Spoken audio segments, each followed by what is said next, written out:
In terms of conceptions of ultimacy, yes. I think they're sort of right in the book.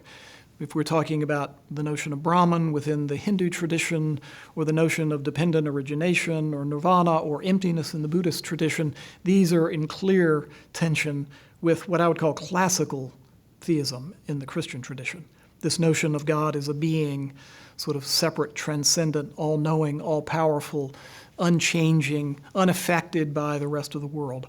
I personally find that model of God, and it is but one of several that thread their way through the Christian tradition, but that model of God is problematic with everything we know about the world today.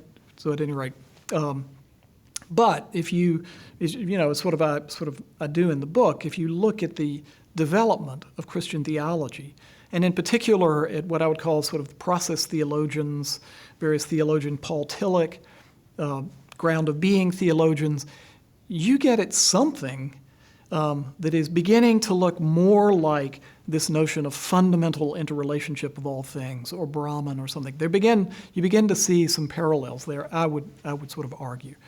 And so I think that's why at the end of the book I'm sort of moving toward, sort of a process metaphysic, you might say, that God is. So in Richard Rohr's book that I've just been reading lately, it's called Universal Christ Consciousness or something like that. He is essentially arguing for what I would call a panentheistic conception of God, that God is part of everything, that God is in everything, but that God goes beyond just that which we perceive. It's fascinating, but when you get to that point, the distinctions and the tension between these conceptions, I think, is less than it appears.